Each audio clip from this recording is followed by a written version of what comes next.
네, 안녕하세요. 지네 코리아 남영규입니다. 오늘은 로컬 오토메이션 코리아 이원석 부본장님과 함께 전 세계 화제인 디지털 전환에 대해 이야기를 나눠보도록 하겠습니다. 예, 안녕하세요. 안녕하세요. 로컬 오토메이션 코리아의 이원석입니다. 예, 최근에 디지털 포메이션, 디지털 전환이라고 하는데 이게 거의 곳곳에서 굉장히 많이 들리거든요. 뉴스에서 그렇죠. 엄청 많이 나오고요. 네. 근데 이게 사실 단어도 어렵고 해서 이게 잘 모르는 경우가 되게 많거든요. 네. 예, 간단하게 좀 어떤 거 내용인지 소개를 좀 부탁드리겠습니다. 사실 이제 많은 분들께서 디지털 트랜스포메이션 혹은 디지털 혁신, 디지털 전환 이런 단어를 통해서 여러 가지 얘기들을 많이 하고 계신데요. 애플, 나이키, 테슬라 이 마크가 여기 있습니다. 왜 오늘 이러한 내용들을 디지털 트랜스포메이션과 같이 설명을 드리냐면 테슬라, 애플 이렇게 얘기하시면 대부분의 고객들이 저를 비롯해서 뭐 주식 혹은 글로벌 기업, 선도 기업 혹은 뭐 전기차를 준비를 한다라든지 굉장히 강한 브랜드 파워 이런 것들을 생각하기 쉬우신데요. 사실은 이들 기업들이 모두 사실은 디지털 트랜스포메이션을 통해서 한 단계 성장하거나 매출의 신장이라든지 어떤 고객 가치를 증대시켜서 이런 과정을 통해서 기업의 가치를 지속적으로 증대시키고 있는 가장 좋은 예라고 저는 좀 생각을 하고 있고요. 코로나 시절에서는 약간의 투자의 감소와 수혜 감소에 의해서 매출이 잠시 정체했지만 보시는 바와 같이 계속적으로 우상향을 그리고 있고요. 또는 혹은 탈코로나 시대에서는 훨씬 더 급격한 매출의 증대를 이루고 있는데요. 이런 것들이 모두 기반에는 디지털 트랜스포메이션이라는 요소를 통해서 기업이 한 단계 성장하고 있다라고 좀 말씀을 드릴 수 있을 것 같아요. 그럼 기업의 성장에 이제 디지털 트랜스포메이션, 디지털 전환이 굉장히 중요하다는 건 알겠는데, 네. 그럼 디지털 트랜스포메이션 좀 정확하게 정의라면 좀 어떻게 표현할 수 있을까요? 단순하게 이제 디지털 기술을 네. 사회 전반적인 요소에 적용을 시켜서 예전에는 가지지 못한 혁신적인 것들이라든지 좀 더 발전적인 형태로 만들어낼 수 있는 모든 것들을 사실은 디지털 트랜스포메이션, 디지털 전환이라고 보고 있고요. 보시는 바와 같이 IoT라고 불리는 사물 인터넷, 뭐 정보통신 기술, 클라우드, 뭐 머신러닝, 인공지능 또는 빅데이터 분석 기술들을 통해서 디지털 전환을 이룰 수 있다라고 저희는 얘기를 하고 있습니다. 일반 좀 대기업에서나 이렇게 좀 약간 선두 기업에서만 좀 디지털 전환할 수 있을 거라는 좀 느낌이 좀 있을 수 있을 것 같아요. 그렇죠. 모든 기업들이 이런 디지털 전환을 좀 이루어야 되는 좀 상황인 건가요? 좀 어떻게 좀 보고 계신가요? 디지털 트랜스포메이션을 하기 위해서는 엄청난 투자를 해야 되고 공장을 새로 줘야 될 것만 같고 그렇죠. 이렇기 때문에 사실은 접근을 두려워하시거나 어려워하시는 부분들이 있어요. 그러나 저희가 생각하는 디지털 트랜스포메이션 전환은 소규모부터 시작을 해서 좀 더 단계적으로 가서 그림을 퍼즐을 나중에 완성시키는 것처럼 가야 되는 것이 맞지 않을까. 그래서 좀 더 필요한 요소들을 저희 같은 사람들과 같이 얘기를 해보면 어디서부터 시작을 해야 되는지 저희가 좀 도움을 줄 수 있지 않을까 그렇게 생각을 하고 있습니다. 중요하고 누구나 할 수 있다고 하는데 네네. 또 불구하고 좀 사실은 안 하고 있는 기업들이 굉장히 많은 걸로 알고 있거든요. 그런 기업들이 굉장히 많이 있으시죠. 왜냐하면 기업이 가지고 있는 어려움이 있으세요. 사실 모든 기업들이 제가 생각했을 땐 국내에 있는 모든 기업들이 디지털 트랜스포메이션을 하지 않고 계신 게 아니고 그 중간에 어디쯤 있으실 거라고 생각을 해요. 공장과 기업 내에는 이미 자동화 시스템들이 다 갖춰져 있고 그렇죠. 로봇이라든지 컨베이어라든지 컨트롤러들을 통해서 상당 부분 이미 자동화 시스템을 구축을 해놓고 거기서 대부분의 데이터들은 이미 올라오고 있는 상황이에요. 근데 실제로는 역설적으로도 이미 어느 정도 진행된 자동화나 이런 데이터베이스화, 정보화 자체가 디지털 트랜스포메이션으로 가는 길을 막고 있다라고 저희는 생각해요. 정보화가 사실은 어떤 계획을 가지거나 플랜 아래에서 이루어진 게 아니라 그때그때의 필요성에 의해서 설치가 되다 보니 이들을 통합하는 것 자체가 어려워지는 케이스가 발생을 했습니다. 그리고 이러한 필요 요소들에 따라서 시스템을 설치하다 보니 서로 말이 통하지 않는 케이스들이 발생을 하고 있어요. 그래서 이런 것들을 어떻게 하면 효율적으로 소통시키고 내가 원하는 결과물들을 만들어낼 수 있을까라는 부분에 대해서 계획을 세우고 조언을 듣는 것들이 가장 큰 업계 화두로 떠오르고 있습니다.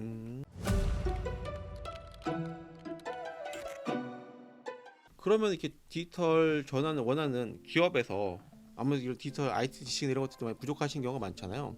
그렇죠. 그런 업체들은 그 맨 처음에 좀 디지털 전환을 위해서 좀 어떻게 좀 시작을 좀 하셔야 될까요? 디지털 트랜스포메이션을 성공적으로 구현하는 데 있어서 필요한 기술 요소들이라고 저희가 생각하는 네. 장표예요. 구름 마크로 되어져 있는 이런 마크가 있는데 이건 클라우드 형태로 제공이 되어지고 있는 기술들. 네. 그리고 오른쪽에 그 옆에 보시면 네모난 박스들은 서버 형태로 랩탑이나 네. 컴퓨터 형태로 제공되고 있는 기술들을 표시하고 있고요. 왼쪽 하단에 파란색의 디자인으로 되어져 있고 그다음에 중간에 오퍼레이트, 메인테인이라고 되어져 있는데 이건 네. 어떤 기업이나 어떤 플랜트의 생애주기라고 보시면 돼요. 공장을 설계하고 운영하고 그걸 유지 보존하는데 필요한 생애주기고 왼쪽서부터 그래서 오른쪽으로 필요한 기술 요소들이 이렇게 보이게 됩니다. 가장 쉽게 설명드리면 맨 오른쪽 하단에 있는 이 기술 요소들은 대부분의 기업들이 다 가지고 있는 요소들이에요. 모터들이라든지 컨베이어 라인이라든지 그 위에서 움직이는 로봇들 이러한 기술 요소들.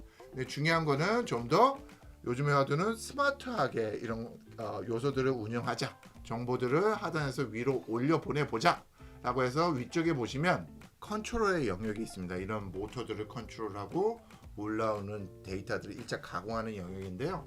다양한 기술 요소들이 있습니다. 그래서 컨트롤러, 그다음에 시각화하는 소프트웨어들이라든지 다음에는 다양한 네트워크들 여러분들도 이미 잘 알고 있는 5G라든지 무선 와이파이라든지 이런 기술을 활용하는 요소들이 될 거고요.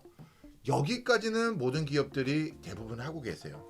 그런데 디지털 트랜스포메이션은 이제 여기서부터 다음 단계서부터 시작한다고 보시면 됩니다. 그래서 위쪽에 맨 위에 보시면 오퍼레이션 매니지먼트라고 되어져 있는데요. 이미 있는 기술 요소들을 가지고 새로운 가치를 제공하는 솔루션이나 어떤 소프트웨어들이라고 보시면 돼요. 네네. 그래서 저희는 MES라든지 혹은 DCS 시스템이라든지 혹은 품질 관리 시스템이라든지 기존에 올라오는 인포메이션을 가지고 새로운 가치를 직접적으로 우리 사용자분들 혹은 고객분들 혹은 기업분들에게 제공하는 기술들이고요. 오른쪽에 있는 부분들은 사실은 오늘의 기술들이라고 보면 맨 왼쪽에 애널리틱스와 앱과 액세스라고 되어져 있는 부분들은 바로 내일의 기술 요소라고 보시면 돼요. 그래서 사실 저희 라커웰 오토메이션도 좀 더 이런 곳에 많이 투자를 하고 있는데 보시는 바와 같이 머신러닝, 네네. AI 를 통해서 예전에 갖지 못했던 기술들을 가지게 되고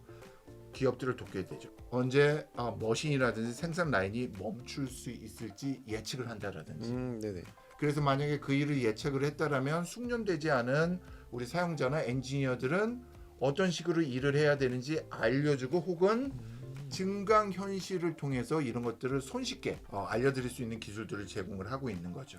그리고 이러한 것들은 예전에는 복잡한 코딩 형태로 제공이 되어졌다면 코딩이 거의 필요 없는 로우 코드나 노 코드의 형태로 제공이 되어지고 이기종 간의 시스템을 손쉽게 연결할 수 있는 API라든지 이런 것들을 제공하는 형태로 발전이 되고 있어요.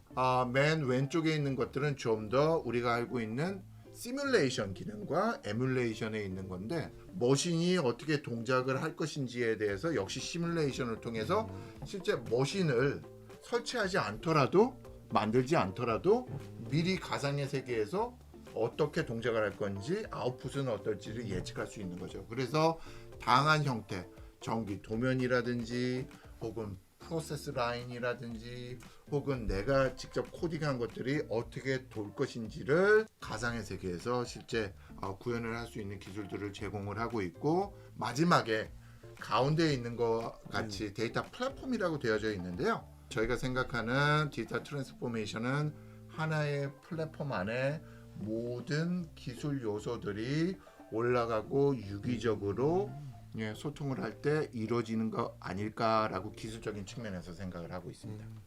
지금 봐서도 되게 다양하게 많은 기술들을 제공하고 계시잖아요. 네. 저거를 좀 어디서부터 좀 시작해서 해야 될지 모르실 수 있는 경우가 있을 것 같아요. 그렇죠. 그러면 저런 분들은 좀 이한 처음부터 어떻게 시작해야 될지 좀 알려주시거나 제공해주는 컨설팅 이런 것들 지원을 하시거나 도움을 제공하시는 게 있으실까요? 네, 물론입니다. 저희 라커웰 오토메이션 내에 컨설팅 팀을 운영을 하고 있고요. 많은 엔지니어들이 이미 국내외 많은 고객들에게 도움을 드리고 있어요. 실제로 가장 큰 어려움들은 어떤 거냐면 어느 요소에다 적용을 해야 되고 언제 적용을 해야 되고 어떤 순서로 가야 되고 투자 대비 ROI라고 흔히 부르죠. 리턴은 어떻게 돼야 되는 거고. 제일 중요하죠. 그래서 저희 라쿠엘 오토메이션 같은 경우에는 중점적으로 먼저 고객들을 돕는 부분들이 이러한 플래닝하는 데 있어서 많은 도움을 주는 것들을 기본적인 목표로 하고 있습니다. 그래서 그 고민 속에서 같이 얘기를 하면서 이런 결과물들을 만들어낼 수 있지 않을까라고 생각을 하고 있습니다.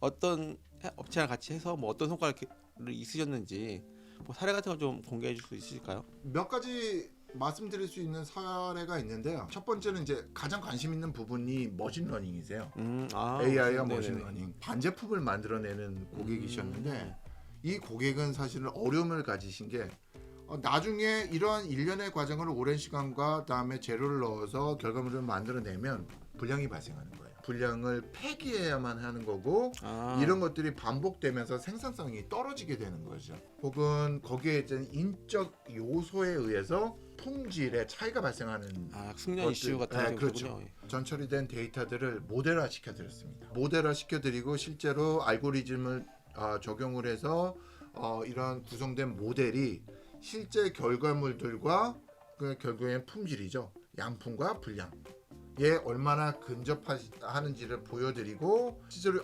이런 모델들이 제대로 동작을 한다라고 판단을 하셨고 그거에 따라서 워크 프로세스라든지 컨트롤 시스템을 개선을 해서 불량률을 굉장히 혁신적으로 줄였던 그런 케이스가 하나 있을 수 있고요. 또 하나는 저희 같이 이렇게 플랜트에서 일하는 사람들한테 항상 하는 말이 있습니다. 모든 문제는 자정이나 새벽에 발생한다. 그렇죠. 그렇죠. 네네. 내가 없을 때 발생을 하고 항상 그런 전화는 내가 잘 때 전화를 받는다는 얘기를 많이 하시죠. 즉각적인 대처하는 데 굉장히 어려움을 가지고 계세요. 많은 노력을 하고 계심에도 불구하고 그래서 저희가 제안해 드린 거는 어떤 거였었냐면 증강현실을 통해서 사전에 이런 일들이 벌어지지 않게끔 에러 코드들을 먼저 보여드린다라든지 그러면 뭔가를 열지 않아도 그냥 단순한 타블릿 형태로 에러 코드들을 미리 보시고 어떤 문제가 발생할 수 있을지 예측을 한다든지 또 하나는 문제가 발생했을 때 빨간 불이 막 반짝이죠.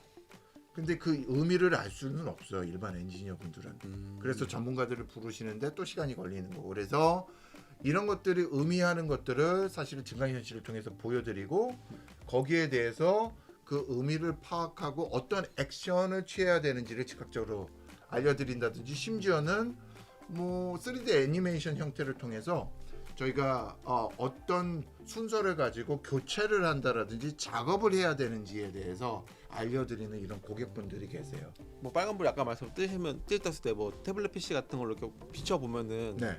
메시지 같은 게 딱 뜨게 돼 있는 게 어디에 어떤 문제가 생겼고 심지어는 원하신다면 어떤 교체 방법을 해야 되는지 도면도 띄워드릴 수가 있어요. 혹은 매뉴얼을 띄워드린다라든지 거기에 맞춰서 얼마든지 그런 작업들을 해드릴 수 있죠. 경험이 없는 엔지니어들도 새벽 4시에 문제가 생기시면 아직까지 기다리지 않고 네네. 1차적인 대응을 하실 수 있지 않을까 뭐 이런 식으로 도와드린 기업들이 꽤 됩니다. 플랫폼 기술 안에서 고객들이 실제로 보고자 하는 가치들을 어떻게 제공을 해드릴 수 있는지 이런 부분들에 대해서 여전히 고민하고 많은 고객분들과 대화를 하면서 조금 더 발전적인 형태로 나아가고 있다라고 말씀드릴 수 있을 것 같아요. 근데 아무래도 기술이 워낙 다양하다 보니까 언제서부터 좀 이런 그렇죠. 기술을 좀 도입을 하는 게 좀 좋을까요? 가장 중요한 건 이런 기술 요소들을 어떤 것들을 어디에다 적용할 건지를 먼저 생각하는 것보다는 고객분들 혹은 기업분들이 저희 같은 전문가들하고 먼저 얘기를 하는 게 중요하지 않을까. 혹은 기업 내에는 여러 부서들이 존재하는데 기업 내에 서로 다른 부서들이 가지고 있는 어려움들을 먼저 얘기하시는 게 중요하지 않을까 싶어요. 왜냐하면 AR이라든지 혹은 머신러닝이라든지 플랫폼이든 당장에 적용하실 수 있죠.